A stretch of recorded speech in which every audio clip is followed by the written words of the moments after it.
I'm a mathematician and a physicist here, a double major, and I also just won the most prestigious award in the country to pursue research at any institution I want, the National Science Foundation Graduate Research Fellowship. So I think I'm pretty, qualified to say that most of what you're saying is based on, old data. For example, gender identity disorder, that's the DSM-4, bro. We use the DSM-5 now for psychologists to be able to talk about... I literally cited the DSM-5 in the speech, and it's called gender dysphoria, which is the term that I use throughout the speech, not gender identity disorder. You sound like a bozo, bro. And you get no pussy, and you can't even make your wife wet, bro, so what's good? The nice thing about having several small children is I don't feel the necessity to have my masculinity we're using a Western colonial... The gender binary is a Western colonialist framework of gender. You're right. Men and women don't exist in any other culture. No. Think about Native American. Nailed it. Third gender people. I'm not saying that. Third gender people exist in Native American societies, Western African societies, like Southern Native American societies, like Mexico. So in other places that are not white dominated, like the United States or Europe. And so you're saying white, so non-white people. I'm a mathematician and a physicist. You're not a biologist. So I have a question. I'm 20. As a mathematician and a physicist, what in the hell do you know about human biology? And you got your law degree from Harvard.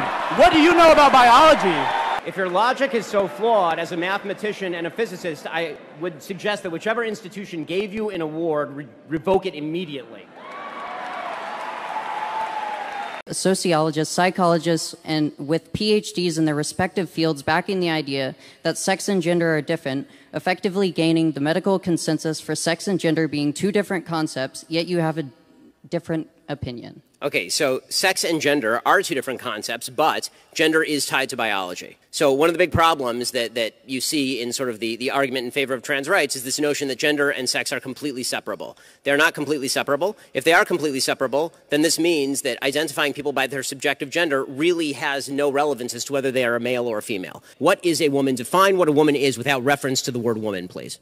So this is actually a logical fallacy called a red herring. You're asking me a question in order to actually challenge my question without actually No, it isn't. I'm saying that it really is not. I'm saying that biology, I'm agreeing with you that the notion of gender, which is effeminateness or masculinity, can be different from biology in the sense that biology is just pure male or pure female. But to suggest that there is such a thing as an effeminate male is not to suggest that an effeminate male is now a woman. Right. So this dichotomy is a false dichotomy that isn't supported by any of the medical associations that I just named. Then let me explain. I will just say that anyone who suggests that gender has no reference whatsoever to biology, it's not connected in any way to biology, is just full of shit.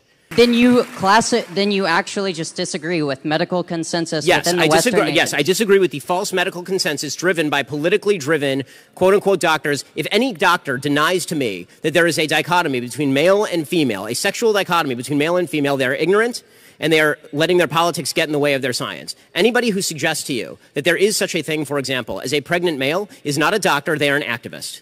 I'm very glad that none of these opinions are actually accepted in academia and haven't been for over 70 years. Sent this here on Twitter. Okay, so the notion that they haven't been accepted for over 70 years is a bizarre one, considering they were accepted until about 5 minutes ago. And the basic idea that male and female do not exist runs counter to all mammalian biology, all of it, not just human. To obscure that with all sorts of semantic word games about how you feel subjectively has no bearing on whether male and female are categories that exist. And if you're trying to define male and female with reference to any subjective category that cannot be identified by any metric whatsoever other than how you feel today, I challenge whether that is scientific or whether that is merely a self-perception.